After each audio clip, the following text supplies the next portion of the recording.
আমি কোনো জমি বিক্রি করতে পারবো না। কেন আমি আমার ভাগের জমি বিক্রি করব? আমি পারবো না ভাইয়া। একথা আমার বোনের মুখে শুনলাম। সাথে, সাথে আমার ছোট ভাইও বলল, "না ভাইয়া, আমিও আমার ভাগের জমি কোনো প্রকারভাবে বিক্রি করতে পারবো না। আর এখন কোনো জমি ভাগাভাগিও হবে না।" তখন আমি আমার বাবাকে বললাম, "কেন বাবা? এখন আমার ভাইরা বলতেছে যে তারা তাদের ভাগের জমিটা বিক্রি করবে না। তাহলে তুমি কোন অধিকারে আমার টাকা দিয়ে তোমার নামে জমি কিনলে? আর যে জমি এখন আমি আমার বিপদের সময় বিক্রি করতে পারবো না, আমার ভাইয়েরা আমাকেও বিক্রি করতে দেবে না। কেন? আমি তো আমার ভাইদের জমি বিক্রি করতে চাচ্ছি না। বিদেশের মাটিতে আমি দিনরাত কষ্ট করে খেটেছি। এই আজকের দিনটা দেখার জন্য তোমাদের কোনো চাহিদাই আমি পূরণ করে রাখিনি। সব চাহিদা পূরণ করেছি। তাহলে কেন আজ আমার বেলাতে এত অশান্তি? আমি আমার বিয়ের পরপরই স্ত্রীকে রেখে বিদেশে পাড়ি দিয়েছি শুধুমাত্র তোমাদের সুখের কথা চিন্তা করে। ছোট ভাইকে পড়াশোনা করিয়েছি, আজ ভাই মেজেস্টে, বোনিয়ে অনেক বড় জায়গায় বিয়ে দিয়েছি। তারপরও ভাই বোনেরা আজ আমাকে এই কথা বলছে। কেন ভাই? বলতে পারো বাবা?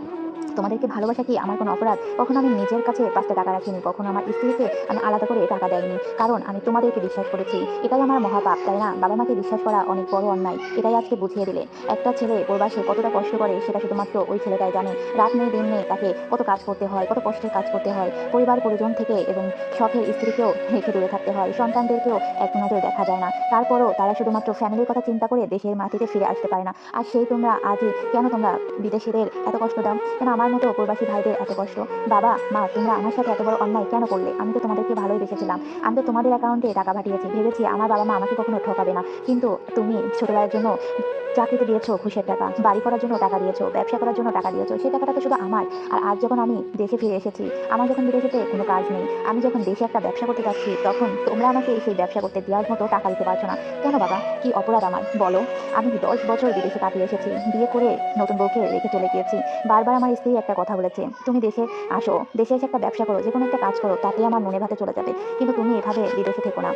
আমি দেশে আসতে চেয়েছি, কিন্তু তোমরা আমাকে আসতে দাওনি। শুধু বলেছো, "ভবিষ্যতের জন্য তুই কষ্ট করে থেকে যা। তোর ইনকাম তোরই থাকবে।" তাহলে আজ আমার ইনকাম কোথায়? আমাকে বুঝিয়ে দাও।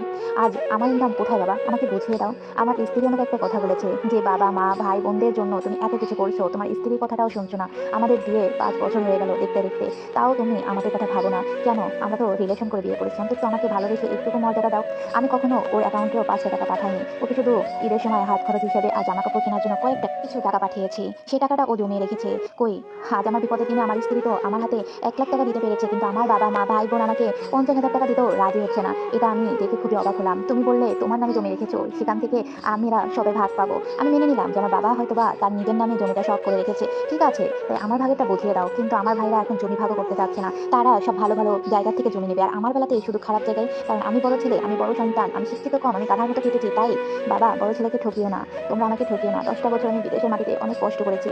আজ আমার ভাইকে আমি এত বড় একটা অফিসার বানিয়েছি। আর সেই ভাই কিনা আমার মুখের উপর এত বড় কথা বলল।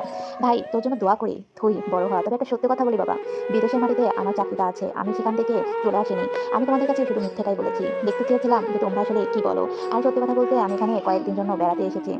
আমার স্ত্রী সবসময় তুমি বলে, "তুমি একবার বিপদে পড়ে দেখো, কাছের কোনো মানুষকে তুমি পাও কিনা। যখন তুমি বিপদে পড়বে তখন তোমার কাছে কাউকে পাবে না। একমাত্র তোমার স্ত্রী ছাড়া তোমার পাশে কেউ থাকবে না। তোমার গর্ভধারিণী মা অনেক সময় থাকবে, আবার থাকবে না। কিন্তু তুমি তোমার ভাই বোন যে এত ভালোবাসো, তারা কখনোই তোমার বিপদে পাশে থাকবে না।" আজ আমি তার অক্ষরে, অক্ষরে মিল পেলাম। আমি এই মিথ্যে নাটকটা করেছিলাম, বললাম শুধু মিথ্যে কথা। শুধু আমি কিছু হাতে করে নিয়ে আসিনি। আমি নিয়ে আসিনি, কিন্তু আমার ব্যাংকে অ্যাকাউন্টে টাকা রয়েছে। ভেবেছিলাম আমার স্ত্রী আর বিদেশে থাকা একটা বড় ভাইয়ের কথা মিথ্যা হবে। যে ভাইটা বলেছিল, "তুমি তোমার অ্যাকাউন্টে কেন টাকা পাঠাও না? বাবা মার অ্যাকাউন্টে টাকা পাঠিও না। বাবা মা কিন্তু সবার নামে রাখবে। তার ভবিষ্যৎ গুছাবে, শুধু তোমার ভবিষ্যৎ হবে না।" আজ আমি সেটা বুঝলাম। বাবা মা সবারটাই করল।